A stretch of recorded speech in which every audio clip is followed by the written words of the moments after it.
Tu es beau. Tu es bien. Dieu n'a pas raté. Il sait pourquoi il t'a créé. Il sait pourquoi tu es noir, tu es blanc. Il sait pourquoi tu es femme, pourquoi tu es homme. Il sait pourquoi tu as tel père, telle mère. Il sait pourquoi tu habites tel quartier ou tel autre. Il sait pourquoi Dieu a un plan merveilleux. Sois heureux, sois heureuse, sois heureux, sois heureuse, sois heureux. Alléluia. La joie. La joie est une prédication. La joie est une évangélisation. Le monde est rempli de tristesse. Et si seulement tu vis dans la joie, les hommes te poseront la question: pourquoi tu es si heureux alors que le monde va mal? Pourquoi dans mon cœur tout va bien? Ça ne dépend pas de mon compte en banque, ça dépend de la plénitude du Saint-Esprit. Ça ne dépend pas de mes relations, ça dépend de la plénitude du Saint-Esprit. Ça ne dépend pas du matériel, ça dépend de ma connexion avec Dieu.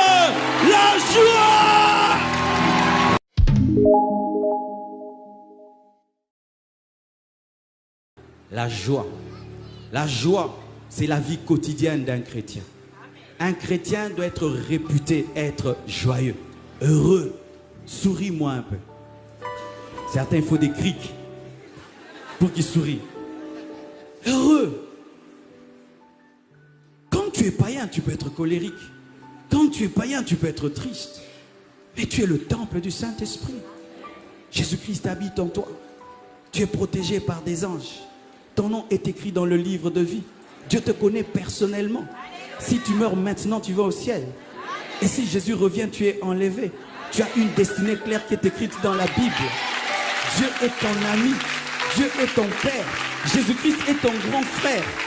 Tu es le fils du milliardaire, des milliardaires et des milliardaires, du milliardaire et des milliardaires, du milliardaire. Le roi des rois, le seigneur des seigneurs t'aime et il est mort pour toi. Comment un tel homme peut être triste? Réponds-moi, comment un tel homme peut être triste? J'étais un homme triste et très colérique quand j'étais païen. J'avais des blessures intérieures. Surtout que Dieu m'a créé court. Et vous voyez, mon frère était grand de taille, moi j'étais court. Ne riez pas mes frères, c'était une blessure intérieure. Et chaque fois que j'allais à l'école, j'étais devant. Tu vois, toute ma vie quand j'étais à l'école, les photos, j'étais toujours devant. Quand c'était les rangées, toujours devant. Et on disait toujours à mon frère: comment va ton petit frère? Non, c'est mon grand frère. C'est mon... Et des fois tu trouves une copine. Ah, me dit, mais ma soeur, je t'aime bien. Mais tu dis: Dieu, qu'est-ce que je t'ai fait? Et je ne m'aimais pas beaucoup. Mais quand Jésus est venu dans ma vie, j'ai découvert que j'étais grand, que j'avais une destinée et que ma taille, ce n'est rien du tout. Et quand j'ai voulu me marier, j'ai épousé une femme grande de taille. Pourquoi? Pour dire: je suis grand. Alléluia. Et mon fils, vous savez, mon fils, il a 11 ans, il m'arrive déjà là. Ah. Et il aime bien venir me dire: eh papa, eh papa, eh papa, eh papa. Et puis je dis: ben moi bientôt je serai le plus court de cette maison. Et ça te fait rien? Oh, mais ce géant là c'est mon fils, cette grande femme là c'est ma fille. Donc je suis plus géant que vous tous parce que je vous ai tous engendrés sous contrôle. Et je vous assure, j'ai oublié même que je suis petit de taille. Je viens de m'en souvenir maintenant. Tu es beau. Tu es bien. Dieu n'a pas raté. Il sait pourquoi il t'a créé. Il sait pourquoi tu es noir, tu es blanc. Il sait pourquoi tu es femme, pourquoi tu es homme. Il sait pourquoi tu as tel père, telle mère. Il sait pourquoi tu habites tel quartier ou tel autre. Il sait pourquoi Dieu a un plan merveilleux. Sois heureux, sois heureuse, sois heureux, sois heureuse, sois heureux. Alléluia. La joie. La joie est une prédication. La joie est une évangélisation. Le monde est rempli de tristesse. Et si seulement tu vis dans la joie, les hommes te poseront la question: pourquoi tu es si heureux alors que le monde va mal? Pourquoi dans mon cœur tout va bien? Ça ne dépend pas de mon compte en banque, ça dépend de la plénitude du Saint-Esprit. Ça ne dépend pas de mes relations, ça dépend de la plénitude du Saint-Esprit. Ça ne dépend pas du matériel, ça dépend de ma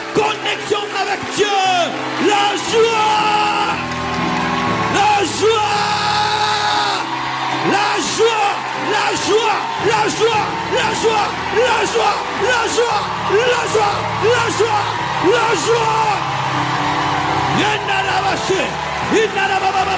Même si tu pleures, pleure avec joie. Même si tu as des larmes, que ce soit des larmes de joie, la joie.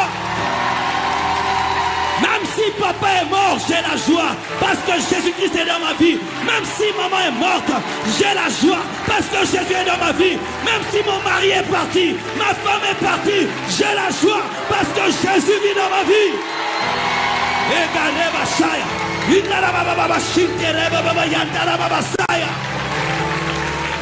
Et tu n'auras jamais de dépression. Jamais, jamais de dépression. Jamais de dépression. Jamais de dépression. Jamais. Avant de donner ma vie à Jésus-Christ, j'étais un insomniaque. Un insomniaque. Je me réveillais et je regardais comment tout le monde dormait. Et je disais, qu'est-ce qu'ils font pour dormir?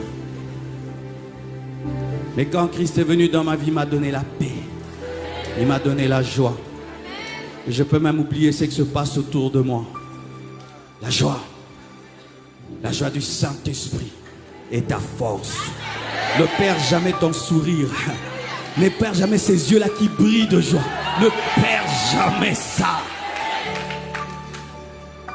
J'ai connu des moments difficiles dans ma vie. Manquant de maison. Où m'habiller, où me changer, où mettre mes biens. Et je me regardais dans un miroir et je me disais à moi-même, ça va passer. Ce ne sont que des temps d'épreuve, ça va passer. Garde ta joie. Et j'allais à l'église, je prêchais de tout mon cœur. Ils pouvaient croire que j'avais tout alors que je n'avais rien. Et un jour, ce qui était dedans a transformé ce qui était à l'extérieur. Car il y a un temps où tu t'appelles Abraham et tu n'as pas d'enfant jusqu'à ce que ton nom puisse influencer ton atmosphère. Garde la joie même s'il y a des contradictions autour de toi. Garde la joie même si tout se passe à l'envers. Garde la joie même si tu vis des choses qui contredisent ta foi. La joie. Pourquoi tu souris? Dieu vit dans mon cœur. Pourquoi tu souris? Je suis le temple de Dieu. Pourquoi tu souris? Le maître du monde entier me connaît personnellement. Je ne sais pas quelle autorité de ce monde tu apprécies. Et imagine que cette autorité-là t'appelle. Hé, comment Kabangé? Est-ce que tu vas bien? Rien que là, waouh! Tu sais, c'est lui qui m'a appelé. Mais chaque matin, le Saint-Esprit te réveille. Est-ce que ça va? Est-ce que ça va? Ça va? Mais je me sens faible. Ok, prie. Oh, fortifie-moi, fortifie-moi. Oh, présence. Ça t'arrive de sourire dans ta chambre tout seul? Ça t'est jamais arrivé? Tu es déphasé, déphasé. Un chrétien atteint le niveau où seul dans sa chambre, rempli de l'esprit, il rit.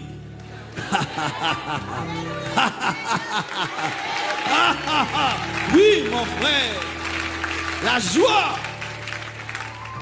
Imagine, tu habites une avenue, tu es païen et tu vois des chrétiens qui vont à l'église tristes.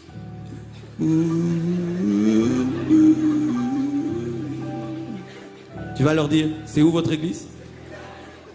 Mais tu habites l'avenue, tu vois des frères. Je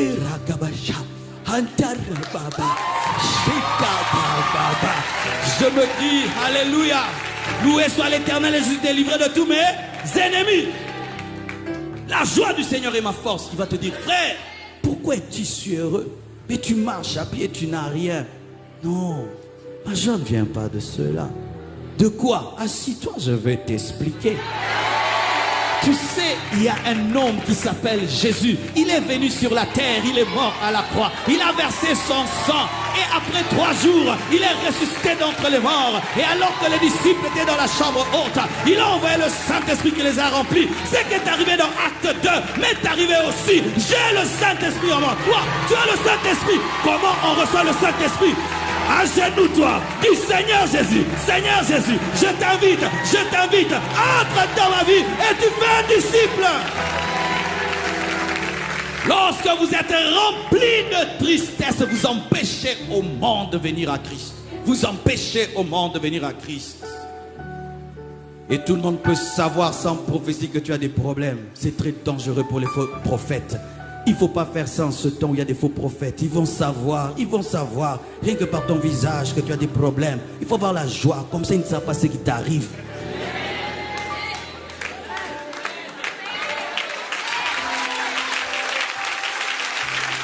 La joie.